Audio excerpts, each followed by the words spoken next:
नमस्कार दोस्तों, आप सभी का स्वागत है बिहार स्टडी सेंटर में। देखिए दोस्तों, आज के जो हम बात करेंगे वो हम बिहार पुलिस की प्रीवियस ईयर क्वेश्चन की पार्ट 4 के बारे में हम बात करेंगे। इससे पहले हमने बहुत सारे क्वेश्चन किए थे और उन लोगों को उन उन जो लोग नहीं देखे हैं उनको अवश्य देखेंगे आप, क्योंकि बहुत इंपॉर्टेंट है। उसमें सारी हमने बातें की है जो कि क्वेश्चन रिलेटेड या एग्जाम के रिलेटेड पूछा जाता है। ठीक है, अगर आप ज्योग्राफी यहाँ से भी कंप्लीट करते हैं ना, तो पूरा आपका एग्जाम के जितना भी जरूरत है वो पूरी आवश्यकताओं का पूर्ति हो जाएगा। ठीक है, तो चलिए हम बात कर लेते हैं। आज हम बात करेंगे क्वेश्चन की। फर्स्ट क्वेश्चन क्या है मेरे प्यारे दोस्तों, तो आप बात करेंगे। ठीक है, चलिए दोस्तों, फर्स्ट क्वेश्चन, निम्नलिखित में से किस विकल्प में प्रदर्शित नाभिकीय, अरे भाई साहब हो गया, एक सेकेंड रुक जाओ भाई। ठीक है, निम्नलिखित में से किस विकल्प में पारदर्शित नाभिकीय शक्ति संयंत्र एवं उसके राज्य का युग्म सुलेमित नहीं है? नाभिकीय संयंत्र है और कौन कौन से राज्य में कौन से नाभिकीय संयंत्र हैं, ठीक है, संयंत्र हैं, उनको चुनना है। ठीक है, कि कौन कौन से राज्य में नहीं है मेरे प्यारे दोस्तों। देखिए दोस्तों, कलपक्कम की बात किया जाए तो कलपक्कम जो है मेरे प्यारे दोस्तों, ये कहाँ पर मिलते हैं? ये कर्नाटक में नहीं है। कलपक्कम कहाँ पर है मेरे प्यारे दोस्तों? तो ये जो है तमिलनाडु में है। कहाँ पर है भाई? तमिलनाडु में। कहाँ? ये जो है भाई तमिलनाडु में है। तमिलनाडु में है। कहाँ पर है भाई? तमिलनाडु में। इसको आप याद करेंगे, जरूर याद रखेंगे। ठीक है, अरे भाई साहब यहाँ लिखना था।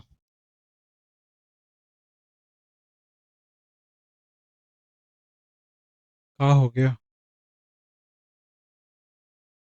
ठीक है, कोई बात नहीं। इसको हम क्या भाई? तमिलनाडु।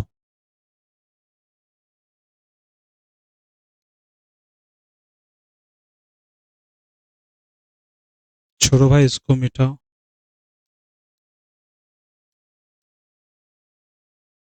चलो ठीक है, एक सेकेंड रुक जाओ भाई।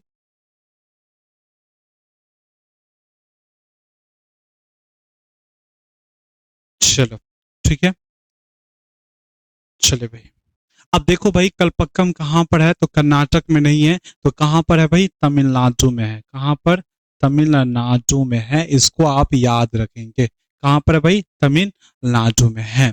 क्या कैंगा कर्नाटक में है? तो सही जवाब है भाई, कैंगा संयंत्र, नाभिकीय संयंत्र जो है, शक्ति नाभिकीय शक्ति संयंत्र जो है कर्नाटक में है। ये सही है। काकरा काकरा पार गुजरात में है। ये भी सही है मेरे प्यारे दोस्तों। और साथ ही कुंडन कुलम जो है तमिलनाडु में। तमिलनाडु में कितने मिल गए दोस्तों? एक कलपक्कम और एक कुंडन कुलम जो है मेरे प्यारे दोस्तों तमिलनाडु में मिल जाएंगे। और इनका जो सही आंसर होगा क्या होगा भाई? आंसर आंसर ए होगा। ऑप्शन क्या होगा भाई? ए होगा। इनको आप जरूर याद रखेंगे। ठीक है, देखिए दोस्तों, हाँ पीडीएफ मिल जाएगी। आपको बताऊं, हर रोज बताता हूं कि पीडीएफ जो मिलेगी दोस्तों वह आपको कहाँ पर मिलेगा? एप्लीकेशन पर मिल जाएगा, जहां पे आपको बिहार पुलिस नाम के पीडीएफ से देखने को मिलेगा, उसमें आपको मिल जाएगा। चलिए आगे हम बात करें दोस्तों। आगे क्वेश्चन क्या है? श्रीलंका में निम्नलिखित में से कौन सा चोटी सबसे ऊंची है मेरे प्यारे दोस्तों? श्रीलंका की बातें कर रही है और श्रीलंका में सबसे ऊंची चोटी कौन सी है उनकी बात हो रही है। तो आप बात करेंगे दोस्तों माउंट पेट्रो, जो कि मेरे प्यारे दोस्तों श्रीलंका की सबसे ऊंची चोटी है। श्रीलंका की सबसे ऊंची चोटी है।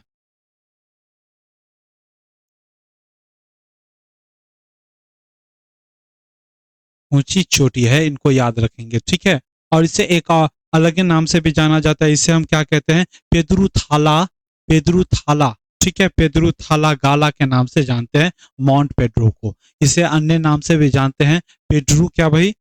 पे, पिदुरु पिदुरु थाला गाला। थाला गाला नाम अजीब है। थाला गाला, ठीक है, थाला गाला के नाम से जानते हैं, ये भी याद रखेंगे। हम देख लेते हैं मेरे प्यारे दोस्तों कि भारत के जो नाइबर या पड़ोसी देश हैं या सीमावर्ती देश है, उनकी बात कर ले तो देखिए दोस्तों कौन हो जाएगा भाई? भूटान। भूटान भूटान की बात करें तो भूटान में सबसे सर्वोच्च चोटी कौन सी है मेरे प्यारे दोस्तों? तो गंग गंग खार गंगखार, गंगखार पुल सुन है क्या भाई, पुल सुम है। गंगखार पुल सुन सर्व चोटी है, ठीक है। भूटान में कौन सी चोटी है मेरे प्यारे दोस्तों, तो गंगखार, ये गंग गंगखार पुल पुन पुनसुम चोटियां हैं, ठीक है, इनको याद रखेंगे। म्यांमार की हम बात करेंगे दोस्तों, म्यांमार की, तो म्यांमार में क्या हो जाएगा भाई, म्यांमार की बात करेंगे तो हकाका बोरानी, हकाका बोरानी है क्या भाई, हकाका बोरानी, हकाका बोरानी है, ठीक है, बोरानी, हकाका बोरानी है, ठीक है, हकाका बोरानी। एक और देश है जो मेरे प्यारे दोस्तों क्या है भाई, बांग्लादेश, ठीक है, बांग्लादेश। बांग्लादेश की सर्वोच्च चोटी कौन सी है भाई, केको, केकोरा, केकोराडोंग, ठीक है, मैं आपको फिर से बता दे रहा हूँ, लिखने दो भाई, केकोराडोंग, ठीक है। ये बातें रही। हम देखिए, हमने बात किया कि माउंट पेड्रो जो है श्रीलंका की सबसे ऊंची चोटी है, ठीक है, जिसे हम अन्य अन्य नाम से भी जाने जाते हैं, क्या थे श्रीलंका में, जिसे हम पेदुरु थाला गाला के नाम से जानते हैं श्रीलंका में, ठीक है। भूटान की सर्वोच्च चोटी की बात किया जाए तो गंगखार पुनसुम है, ठीक है। म्यांमार की सर्वोच्च चोटी की बात किया जाए तो हकाका रो आनी है, ठीक है। अब बांग्लादेश की बात किया जाए तो कोकोरा डोंग है, कोकोरा डोंग है, अजीब अजीब नाम होता है, ठीक है, आप याद रखेंगे। तो इनका आंसर क्या हो जाएगा भाई, option B, sorry option A इनका सही आंसर हो जाएगा। चलिए हम नेक्स्ट क्वेश्चन की ओर बढ़ते हैं और देखेंगे नेक्स्ट क्वेश्चन क्या है। पर्यावरण के जैविक एवं अजैविक घटकों के जैविक घटकों के अंतर संबंध का अध्ययन कहलाता है, क्या कहलाता है भाई, आप लोगों को हम बताया था कि इनका क्या कहलाता है, परिस्थितिकी का। तो हम क्या कहते हैं भाई, परिस्थितिकी, परिस्थितिकी कहते हैं, यानी कि इनका जो आंसर होगा ए होगा, ठीक है। आपको बताया था, मैं बता देता हूं, परिस्थितिकी का सबसे पहले, परिस्थितिकी शब्द का सबसे पहले प्रयोग करने वाले कौन महानुभाव थे, या दुनिया में इन शब्द को पहले लाने वाले कौन थे मेरे प्यारे दोस्तों, तो अर्नेस्ट कौन थे भाई, अर्नेस्ट हैकल थे, क्या थे, अर्नेस्ट हैकल, अर्नेस्ट हैकल, ठीक है, इनको याद रखेंगे, अर्नेस्ट हैकल थे, ठीक है। और इसके लिए एक और टर्म यूज होता है, जिसे हम क्या कहते हैं, पारिस्थितिकी तंत्र, एक टर्म और है, एक टर्म और है मेरे प्यारे दोस्तों, जिसे हम क्या कहते हैं, जिसे हम किसके नाम से जानते हैं, परिस्थितिकी तंत्र, परिस्थिति,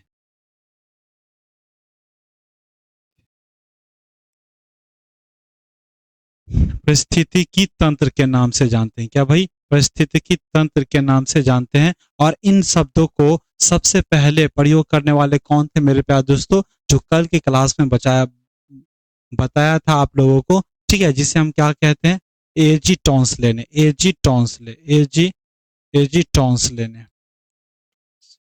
ले इसको आप याद रखेंगे जरूर, ठीक है, ये बातें थी। अब हम बात करेंगे दोस्तों, पारिस्थितिकी तंत्र क्या होता है, तो देखिए जहां अजैविक और अजैविक, जहां अजैविक और अजैविक दोनों क्या करते हैं भाई, एक साथ परस्पर क्रिया करते हैं, या तो अंतर संबंध का अध्ययन अध्ययन ही कहलाता है, या क्रिया करता है, या अंतर संबंध करता है, जिसे हम क्या कहते हैं, पारिस्थितिकी के नाम से जानते हैं। इनका आंसर क्या हो जाएगा, ऑप्शन ए।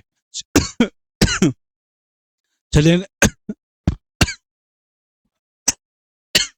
सॉरी भाई, खांसी हो गई, क्या करूं, ठीक है। चलिए हम अगले क्वेश्चन की बात कर ले हैं, ठीक है।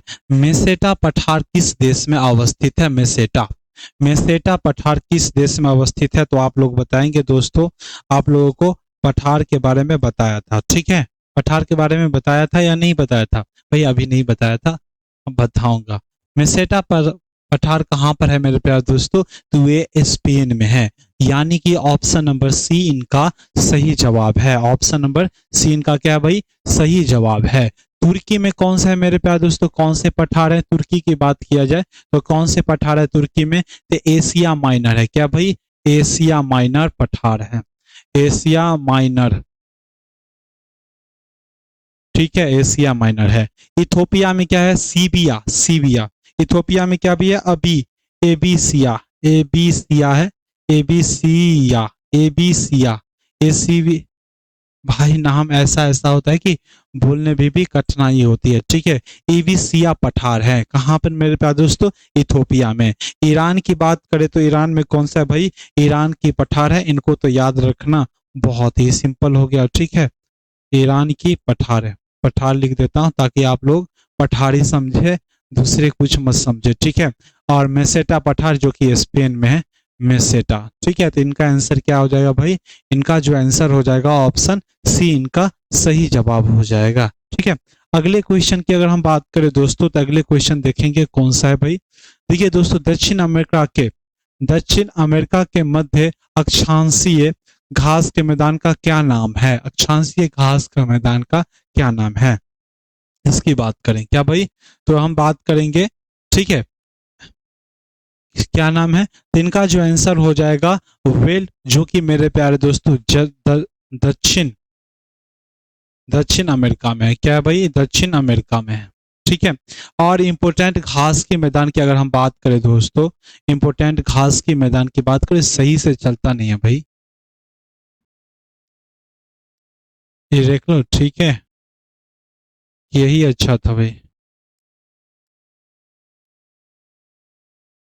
चलिए मैं, यही ठीक है, ठीक है। अब चलिए हम दो और बात कर ले दोस्तों, इंपोर्टेंट जो घास के मैदान है जो परीक्षा के में पूछे जाते हैं, अक्सर पूछे जाते हैं, जो कौन कौन से हैं। देखिए, पियरी घास का मैदान कहाँ पर है मेरे प्यारे दोस्तों, पियरी घास का मैदान याद रखेंगे, उत्तरी अमेरिका में पियरी घास का मैदान है, ठीक है। स्टेपी घास का मैदान कहाँ पर है मेरे प्यारे दोस्तों, यूरेशिया में है। पैम्पास कहाँ पर है, या पैम्पास बोले जाते हैं, पैम्पास दक्षिण अमेरिका में है, ठीक है, दक्षिण अमेरिका में, दक्षिण अमेरिका में। पूछताछ कहाँ पर है मेरे प्यारे दोस्तों, तो हंगरी और यूरोप में है। वेल्ड कहाँ है, दक्षिण अफ्रीका में, बताया अभी जस्ट बताया, ठीक है। डाउन्स कहाँ पर है मेरे प्यारे दोस्तों, तो ऑस्ट्रेलिया में। डाउन्स कहाँ पर है, ऑस्ट्रेलिया में। कैंटर कैंटरबरी कहाँ पर है, न्यूजीलैंड में। और ये जितनी सारी आप जो देख रहे हैं ये घास के मैदान कैसा है भाई, शीतोष्ण है, मतलब शीत में होने वाली घास को हम क्या कहते हैं, शीतोष्ण घास कहते हैं, ठीक है। कैंपोस, कैंपोस कौन सा है भाई, अर्जेंटीना, यूरुग्वे, दक्षिण ब्राजील में होते हैं, ठीक है। अलानोस मेरे प्यारे दोस्तों कोलंबिया और वेनेजुएला में होते हैं। सवाना की अगर बात करें तो अफ्रीका और ऑस्ट्रेलिया में होते हैं। और पटाना की बात करें तो श्रीलंका में है, ठीक है। इतनी बातें, और ये जितनी सारी घास के मैदान है जो कि उष्णकटिबंधीय घास के मैदान है, ठीक है, उष्णकटिबंधीय घास के मैदान है, ठीक है।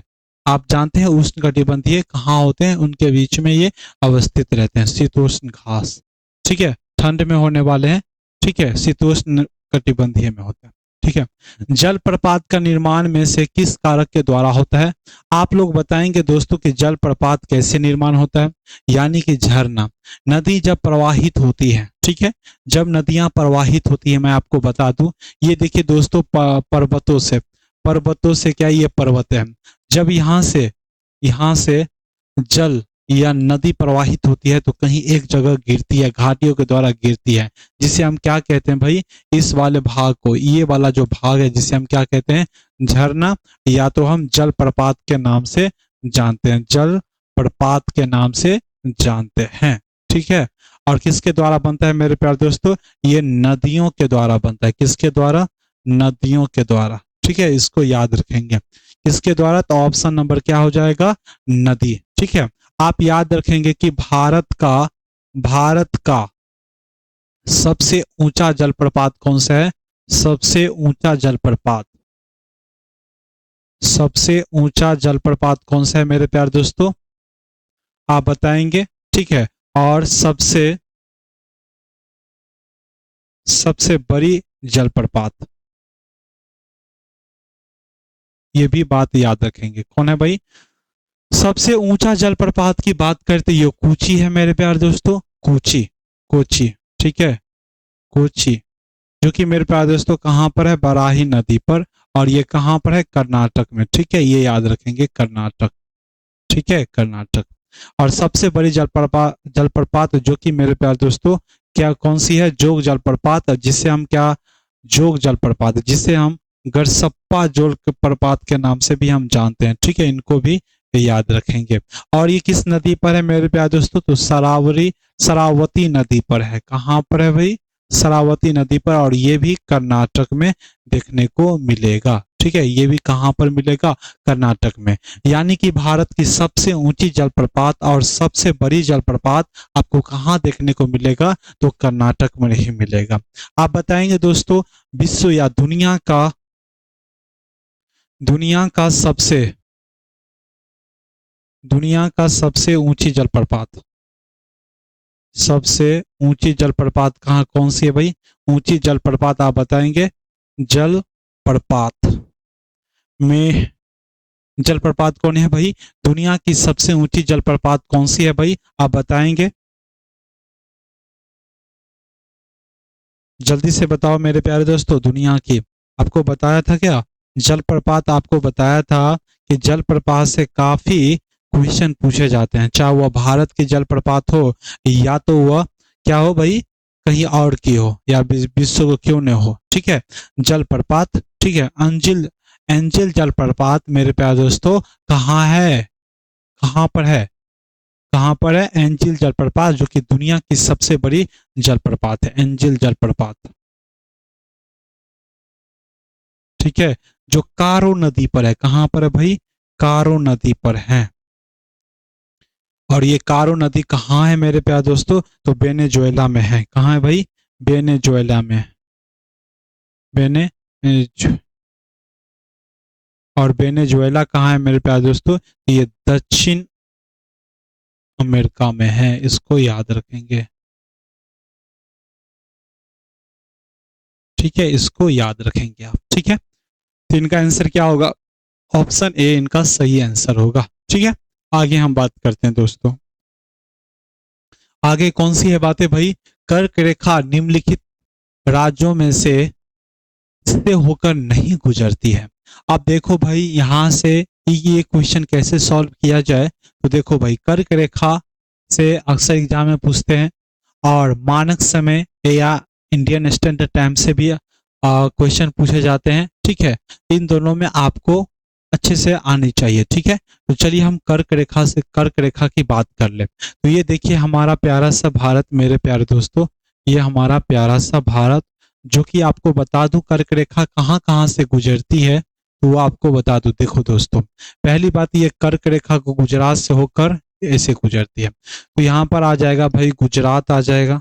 ठीक है, गुजरात के बाद राजस्थान आ जाएगा। ठीक है, राजस्थान आ जाएगा।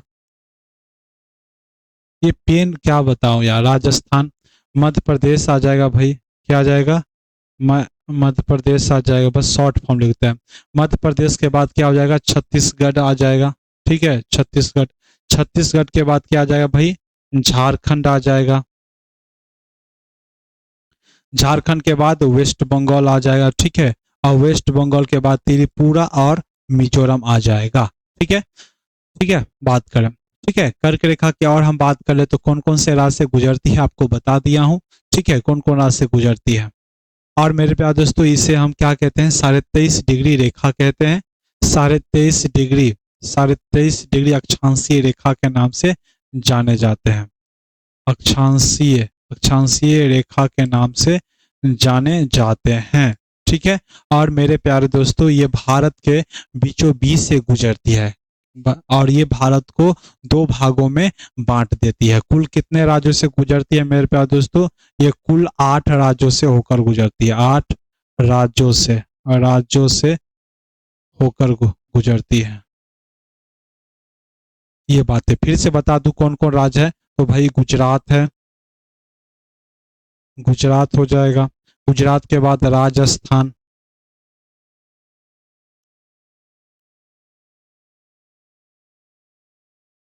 राजस्थान, गुजरात, राजस्थान, मध्य प्रदेश,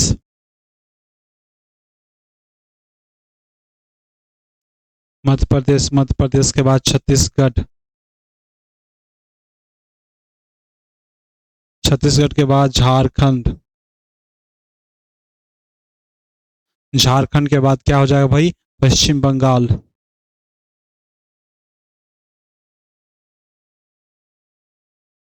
पश्चिम बंगाल के बाद त्रिपुरा एवं मिजोरम, ठीक है, त्रिपुरा एवं मिजोरम,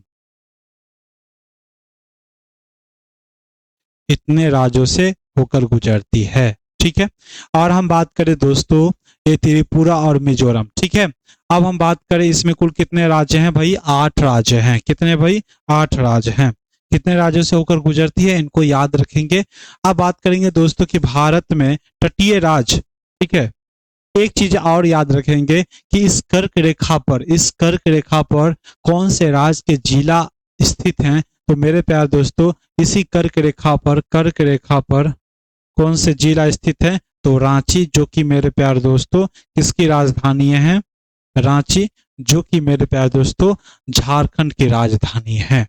तटीय सीमा की बात करें, तटीय सीमा, तटीय राज्यों की बात करें तो तटीय सीमा कितने राज्यों के हैं मेरे प्यारे दोस्तों, तो 9 राज्य हैं। भारत में यह भी याद रखेंगे कि भारत में गंगा नदी कितने राज्यों से होकर गुजरती है, तो 5।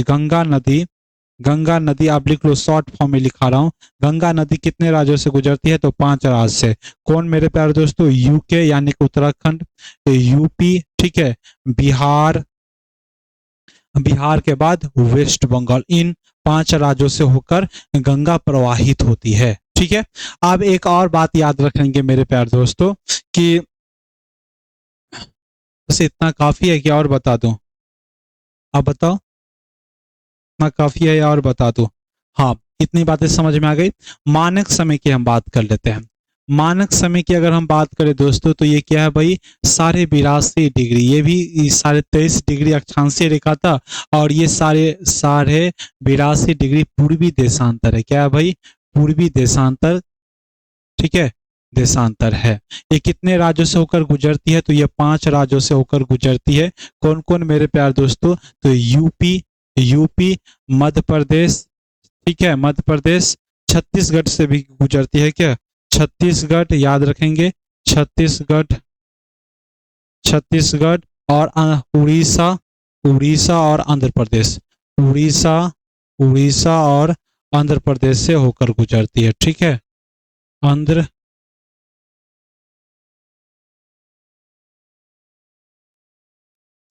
प्रदेश से गुजरता है। और भारत मानक समय जो कि 0 डिग्री देशांतर है, पूर्वी देशांतर से कितने हैं, 5.5 घंटा क्या है भाई, आगे है। और इसके बारे में हम आगे और चर्चा करेंगे, ये बातें ध्यान रखेंगे। तो कर्क रेखा निम्नलिखित में से किससे नहीं गुजरेंगे, राजस्थान से।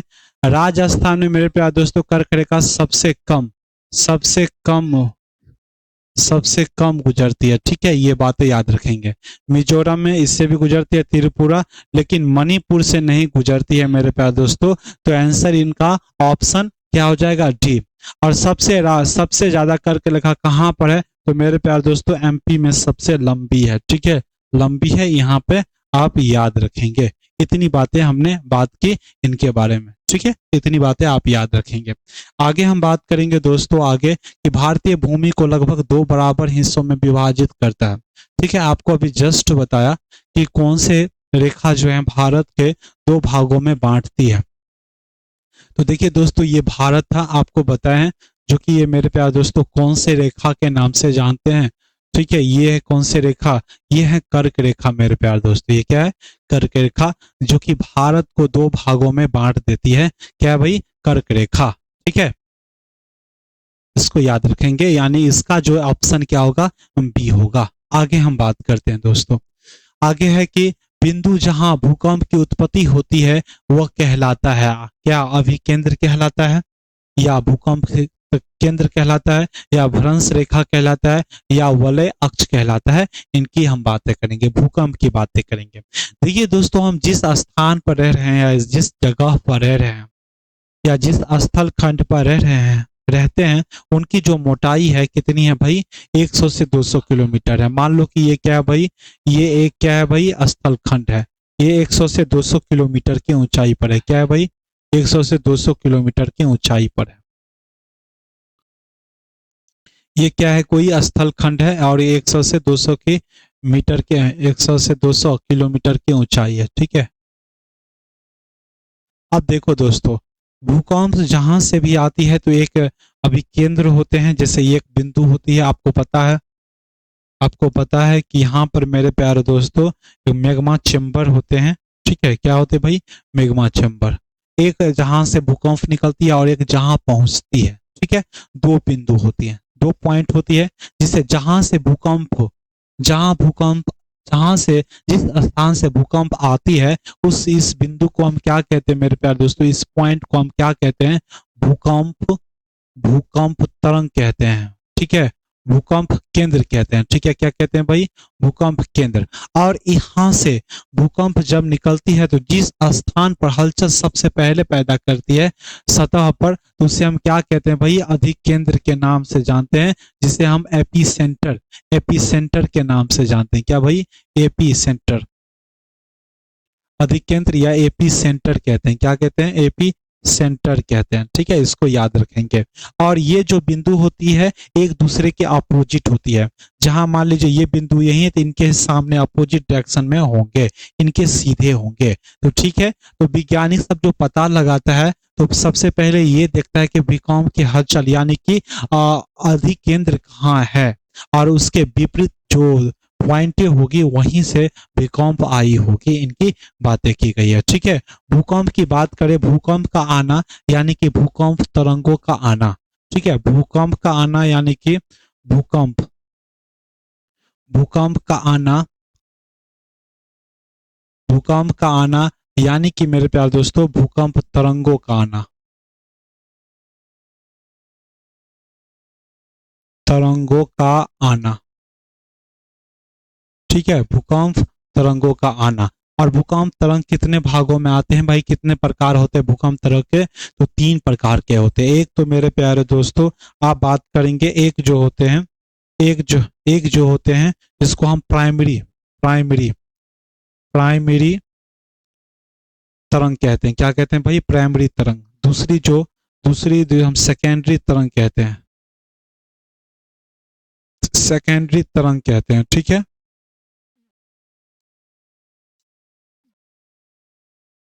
सेकेंडरी तरंग कहते हैं। और तीन की बात किया जाए तो जिसे हम लव तरंग के नाम से जानते हैं। ठीक है, और काफी खतरनाक होता है ये लव तरंग जो होता है भाई, काफी खतरनाक होता है। इसलिए कहते हैं कि आप लोग जो हैं लव के चक्कर में ना पड़े। ठीक है, लव तरंगे कहते हैं। अब देखो, अभी भी देख रहे हो, अभी एक न्यूज चली है कि ड्राम में अपने पति को काट कर जो है उनको ढलाई कर दिया। आप देखो कितने बेरहमी है, सोच सकते हैं। ऐसे ऐसे क्या होता है भाई? नफरत फैल जाती है ना, तो पता ही है आप लोगों को। ठीक है, हाँ हाँ, एक लड़का कह रहा है कि भाई देखो, मोहब्बत ना करना चाहिए।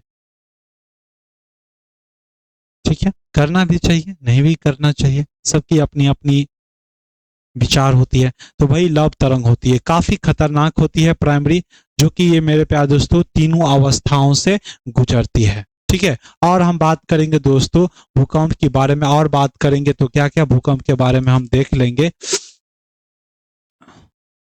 भूकंप के बारे में और हम अगर देखें तो क्या क्या देखेंगे दोस्तों?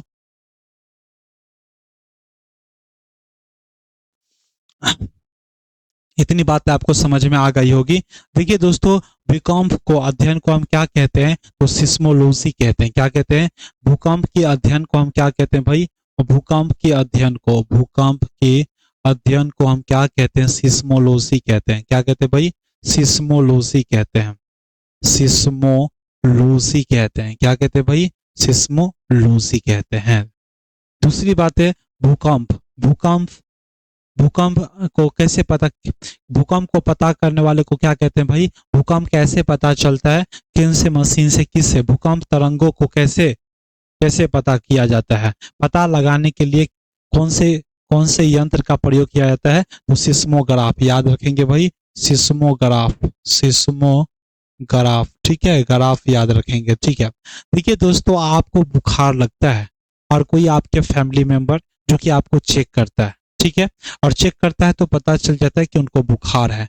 लेकिन कितना बुखार है ये तो नहीं ना पता कर पाता है। उसी तरह से भूकंप जो आया है वो तो हम जानते हैं कि भूकंप आया है, लेकिन कितना आया है उसको मापने के लिए मापने के लिए हम क्या चीज का प्रयोग करते हैं मेरे प्यारे दोस्तों? रिएक्टर स्केल का उपयोग करते हैं। ठीक है, रिएक्टर स्केल का, ये बातें आप ध्यान में रखेंगे। तो ठीक है, तो आप बिंदु जहां भूकंप की उत्पत्ति होती है कहलाता है तो भाई ऑप्शन नंबर बी जो कि सही आंसर है, यानी कि भूकंप केंद्र के नाम से जानते हैं। आइए अगले क्वेश्चन की अगर बात किया जाए तो अगले क्वेश्चन क्या है मेरे प्यारे दोस्तों? सतलज और काली नदियों के बीच स्थित हिमालय के हिस्से को क्या कहलाता है? ठीक है, हिमालय की अगर बात करें तो हिमालय के जो बंटवारा है उन नदियों के आधार पर 4 भागों में किया गया है। कितने भागों में किया गया है भाई? 4 भागों में। और इनका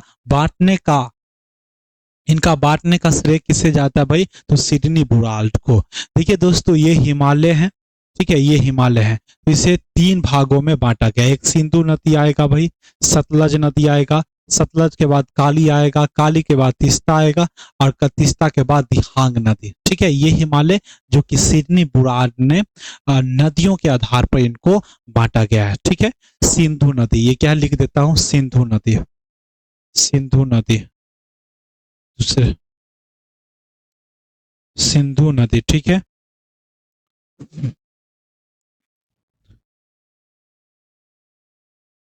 इसे हम क्या कहेंगे भाई? सिंधु नदी, सिंधु।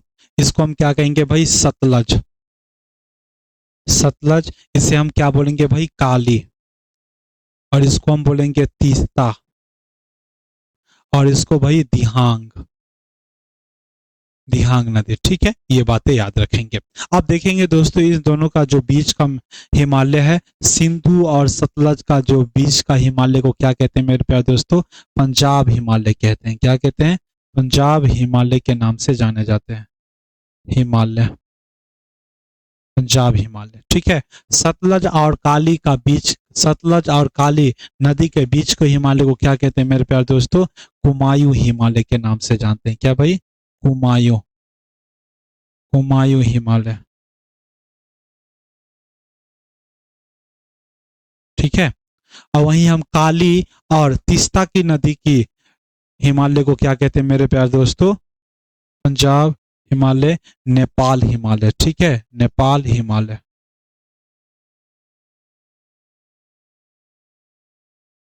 नेपाल हिमालय। वहीं तीस्ता और दिहांग नदियों के बीच के हिमालय को क्या कहते हैं? असम हिमालय के नाम से जानते हैं। असम हिमालय। ठीक है, असम हिमालय याद रखेंगे मेरे प्यारे दोस्तों, असम हिमालय के नाम से जाने जाते हैं। तो आप बताएंगे दोस्तों, नेपाल कौन से है मेरे प्यारे दोस्तों? तो सतलज और सॉरी काली और तीस्ता के नदी के बीच का है। तो यही पूछ रहा है, सतलुज और काली नदियों के बीच के स्थित हिमालय को क्या कहते हैं मेरे प्यारे दोस्तों? जिसे हम नेपाल हिमालय के नाम से जाने जाते हैं, यानी कि ऑप्शन नंबर ए जो कि इनका सही जवाब है। कुमायूं हिमालय किन किन के बीच है मेरे प्यारे दोस्तों? जो कि सतलज और काली के बीच में उपस्थित है। असम हिमालय की बात किया जाए तो असम तीस्ता और काली, तीस्ता, तीस्ता और दिहांग नदियों के बीच में है। ठीक है, ये बातें आप याद रखेंगे। चलिए आगे बढ़ते हैं। आगे कौन सा क्वेश्चन है वो देख ले मेरे प्यारे दोस्तों, आगे देख लेंगे। ठीक है, डिगबोई खानों में किस निम्न से कौन सा प्रचुर मात्रा में पाया जाता है? डिगबोई खान की आप बात करें तो डिगबोई जो मेरे प्यारे दोस्तों पेट्रोलियम के लिए जाना जाता है। और ये कहाँ पर है मेरे प्यारे दोस्तों? तो ये असम में है। चलिए आइए हम बात कर लेते हैं। ये मेरे प्यारे दोस्तों पेट्रोलियम के जाने जाते हैं, और ये असम में है। कहाँ पर है भाई? असम राज्य में है। ठीक है, और डिगबोई को मेरे प्यारे दोस्तों, डिगबोई को, डिगबोई को, बोई को खनिज तेल की नगरी कहते हैं। खनिज तेल की, खनिज तेल की नगरी के नाम से भी जानते हैं। ठीक है, नगरी, नगरी के नाम से भी, नगरी के नाम से भी जानते हैं। तो इनका क्या हो जाएगा भाई? पेट्रोलियम, यानी कि ऑप्शन नंबर ए हमारा सही जवाब है। आगे बात करेंगे दोस्तों, तो आगे क्या है, ज्वालामुखी के मुख को क्या कहते हैं। ठीक है, ज्वालामुखी मुख को क्या कहते हैं मेरे प्यारे दोस्तों। आप देखेंगे दोस्तों, ये हमारी ज्वालामुखी है, ये यहाँ पर लिखाएगा क्या, ये ठीक है दिख जाएगा, ये देखो भाई ये है, और ये जो है ज्वालामुखी है। ठीक है, ज्वालामुखी, ये ओ भाई भाई भाई भाई भाई भाई, ये ये भाई ज्वालामुखी है, ये ज्वालामुखी है। ठीक है,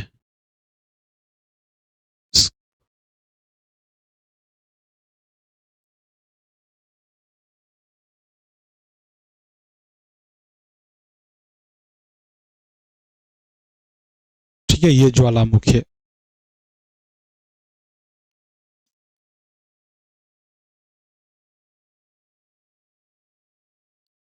अब ज्वालामुखी जिस छिद्र से निकलती है मेरे प्यारे दोस्तों, ये वाला जो छिद्र है, ये वाला जो छिद्र है, उसको हम क्या क्या क्या बोलते हैं प्यारे दोस्तों, ज्वालामुखी छिद्र के नाम से जानते हैं।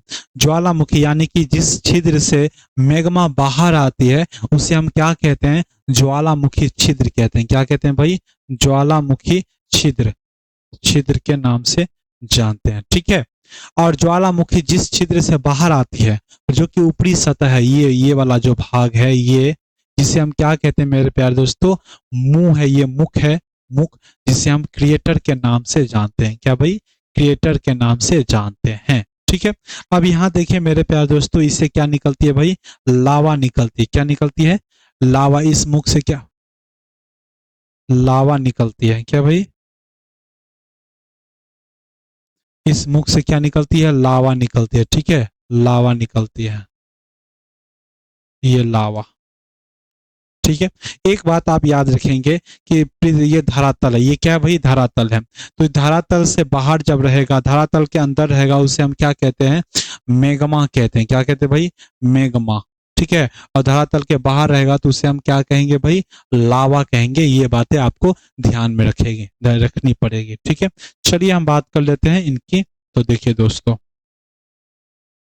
देखो भाई, मुख क्रिएटर, और इसी क्रिएटर में ये क्या हो जाता है भाई, मुख, या इसे हम क्रिएटर के नाम से जानते हैं, और इसी क्रिएटर में जल भर जाता है, और जिनसे एक झील बन जाती है, जिसे हम क्रिएटर झील के नाम से जानते हैं। जल भर जाता है, भर जाता है, तो उसे हम क्या कहते हैं मेरे प्यारे दोस्तों, क्रिएटर झील के नाम से जानते हैं, क्रिएटर झील के नाम से जानते हैं। ठीक है, जब ये क्रिएटर और बड़ा हो जाता है, बड़ा हो जाता है, तो उसे हम कलडेरा कहते हैं। क्या बोलते हैं, कॉलडेरा के नाम से जानते हैं मेरे प्यारे दोस्तों, कॉलडेरा के नाम से जानते हैं। ठीक है, जब ये मैग्मा बाहर आती है, तो मैग्मा से पहले कई चीज बाहर आते हैं भाई, कई चीज बाहर आते हैं, कई चीजें बाहर आते हैं। जैसे मेरे प्यारे दोस्तों,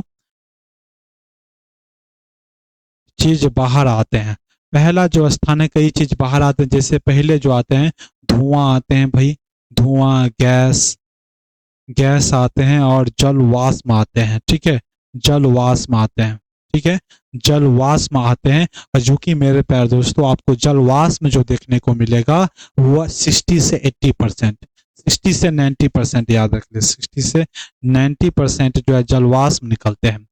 ठीक है, और धुआं जो है मेरे प्यारे, जिसमें से कार्बन डाइऑक्साइड गैस में से, ठीक है, कार्बन, नाइट्रोजन निकलते हैं, और SO2 जैसी गैसें निकलती है। और दूसरे नंबर की अगर बात करें तो विखंडन पदार्थ निकलती है। क्या बताइए, विखंडन पदार्थ निकलते हैं, विखंडन, नहीं विखंडन। और तीसरे नंबर पर मेरे प्यारे दोस्तों, लावा निकलती है। क्या भाई, तीसरे नंबर पर लावा निकलती है। ज्वालामुखी कितने प्रकार के होते हैं, तो ज्वालामुखी मेरे प्यारे दोस्तों 3 प्रकार के होते हैं। एक सक्रिय ज्वालामुखी होते हैं। क्या भाई, सक्रिय ज्वालामुखी, क्या सक्रिय। दूसरा जो होता है उसे हम सुसुप्त, सुसुप्त ज्वालामुखी के नाम से जानते हैं। और तीसरा जो है मेरे प्यारे दोस्तों, मृत, मृत ज्वालामुखी के नाम से हम जानते हैं। ठीक है, ज्वालामुखी, ज्वालामुखी, ठीक है, ज्वालामुखी। ये बातें आप याद रखेंगे। और हम बात करेंगे ज्वालामुखी में, क्या ज्वालामुखी में और बात कर ली कि बस इतना काफी है। ठीक है, ज्वालामुखी से तो हमने बात किया कि ज्वालामुखी के मुख को क्या कहते हैं मेरे प्यारे दोस्तों, जिसे हम क्रेटर कहते हैं, और इसी क्रेटर में पानी भर जाता है, जिसे हम क्रेटर झील के नाम से जानते हैं। चाहते हैं। इतनी बातें हमने की इनमें, ठीक है। इनका सही ऑप्शन क्या हो जाएगा भाई, क्रिएटर, यानी कि डी, ठीक है। चलिए आगे हम बात कर लेते हैं। निम्नलिखित में से कौन सी जल संधि अंडमान और निकोबार द्वीप समूह को अलग करती है? आप बताएंगे दोस्तों। हिंडनबर्ग जल संधि, या 8 डिग्री चैनल, या 10 डिग्री चैनल, या 9 डिग्री चैनल चैनल अलग करती है? कौन अलग करती है बताएंगे दोस्तों। आप देखिए दोस्तों, ये बात कर रही है कि 8 डिग्री 9 चैनल कहां पर होंगे मेरे प्यारे दोस्तों? लक्षद्वीप में होंगे। कहां पर? लक्षद्वीप में। आप लोग बताएंगे कि लक्षद्वीप में कितने द्वीप हैं मेरे प्यारे दोस्तों? तो 72 है, ठीक है। ये बातें याद रखेंगे। लक्षद्वीप ये वाला जो है मेरे प्यारे दोस्तों, देखिए दोस्तों, ये आप याद रखेंगे भाई, लक्षद्वीप, ठीक है। लक्षद्वीप याद रखेंगे। ये वाला जो भाग है, ये द्वीप जो है जिसे हम मिनी काय याद रखेंगे। क्या भाई? मिनी काय, ठीक है। और ये मेरे प्यारे, ये द्वीप जो आप रखेंगे याद, जिसे हम क्या कहेंगे भाई? मालदीव याद रखेंगे। आसानी से याद हो जाएगा, आप टेंशन ना ले भाई। मालदीव, ठीक है, मालदीव। और आप बताएंगे, आप बताओ भाई, मालदीव, मालदीव, ठीक है। मालदीव और मिनिकॉय के बीच, मालदीव या मिनिकॉय को अलग करने वाले चैनल को कितने डिग्री चैनल के नाम से जानते हैं भाई? 8 डिग्री चैनल के नाम से हम जानते हैं, चैनल, ठीक है, चैनल, ये याद रखना होगा, ठीक है। और लक्षद्वीप मिनिकॉय अलग करने वाले चैनल को हम क्या कहते हैं मेरे प्यारे दोस्तों? 9 डिग्री चैनल के नाम से हम जानते हैं, ठीक है।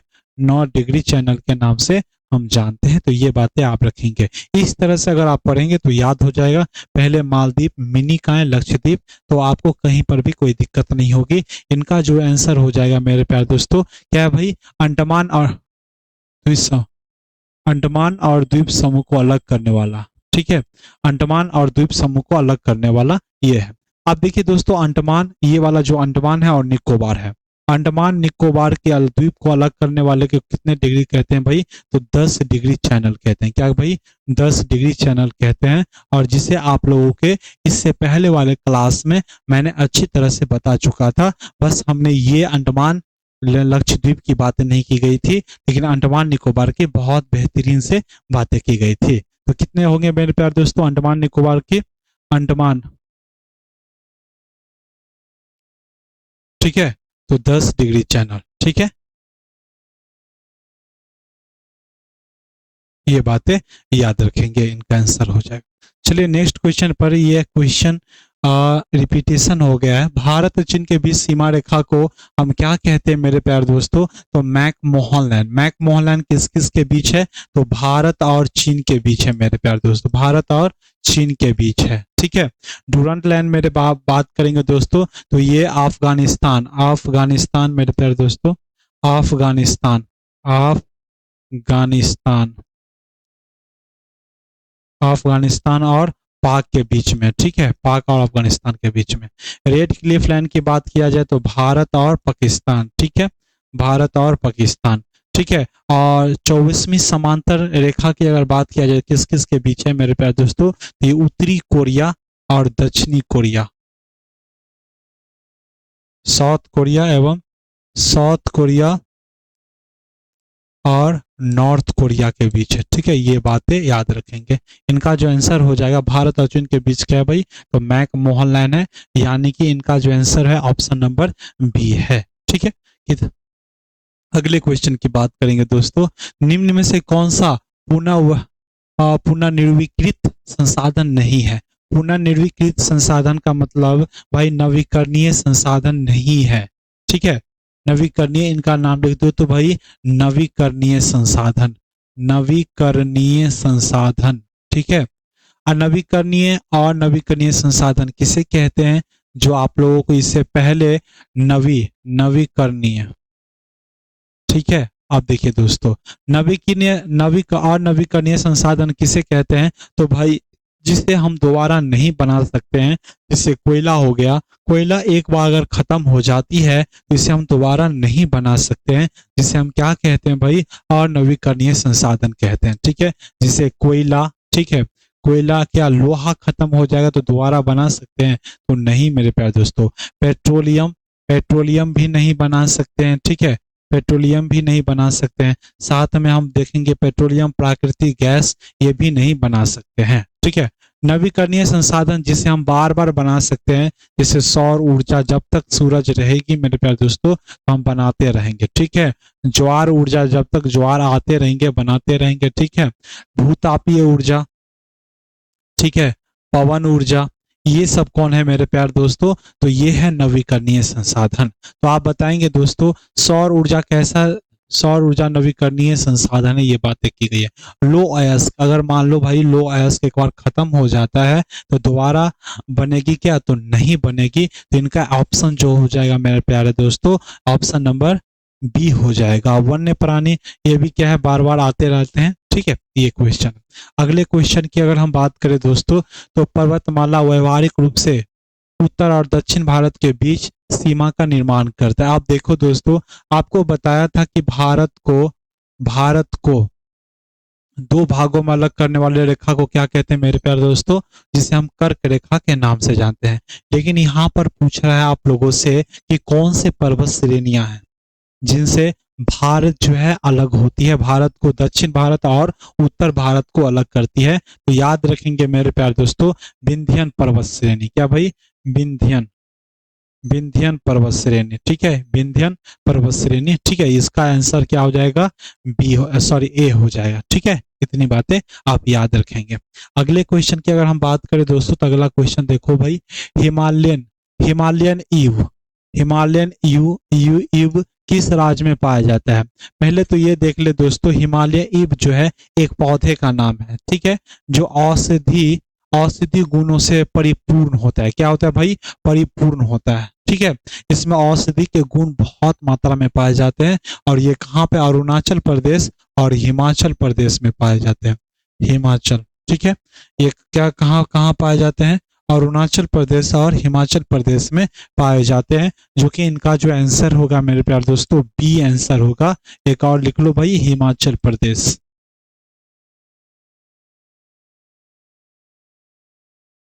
हिमाचल प्रदेश इनकी सही आंसर है, ठीक है। अगले क्वेश्चन की अगर बात करें दोस्तों, तो अगला क्वेश्चन देख लो भाई, क्या है वह, पलंग, पलगार या बांध परियोजना किस राज्य में स्थित है। तो ये मेरे प्यारे दोस्तों कहाँ पर है भाई, असम जिले में स्थित है, ठीक है। पगलार या बांध जो कि मेरे प्यारे दोस्तों असम में है और ये ब्रह्मपुत्र नदी पर है। कौन से नदी पर है भाई, ब्रह्मपुत्र नदी पर है, ठीक है, ब्रह्मपुत्र नदी पर है। आप बताएंगे इस नदी पर कौन से द्वीप है मेरे प्यारे दोस्तों, तो इस नदी पर दो द्वीप हैं। कौन कौन से द्वीप हैं, एक माजुली द्वीप, एक मयूर द्वीप, याद रख ले, मयूर द्वीप, द्वीप, और एक जो है मेरे प्यारे दोस्तों माजुली द्वीप। माजुली द्वीप यानी कि मेरे प्यारे दोस्तों नदी निर्मित द्वीप है, जो कि विश्व की सबसे नदी निर्मित द्वीप है। यहाँ पेट्रोलियम का भी भंडार देखा गया है, ठीक है। ये तो कहाँ पर है भाई, असम में। और हम बात कर ले मेरे प्यारे दोस्तों कि ब्रह्मपुत्र की सहायक नदियों कौन कौन से है, उनको हम जब आएगी, ब्रह्मपुत्र नदी आएगी, आएगी क्योंकि क्वेश्चन पूछे जाते हैं तो भाई आना तो जरूरी है। पुली चिंतला जल विद्युत परियोजना किस नदी पर है मेरे प्यारे दोस्तों, जो कि कहाँ पर है, कृष्णा नदी पर है, कहाँ पर है। और आप लोगों को बताता हूं कि जलप्रपात और इन सभी से रिलेटेड बहुत आते हैं, ये कहाँ पर है भाई, तो ये कृष्णा नदी पर है। चलिए नेक्स्ट क्वेश्चन की ओर बात करें। तो बस हो गई, इतना ही क्वेश्चन थी हम लोगों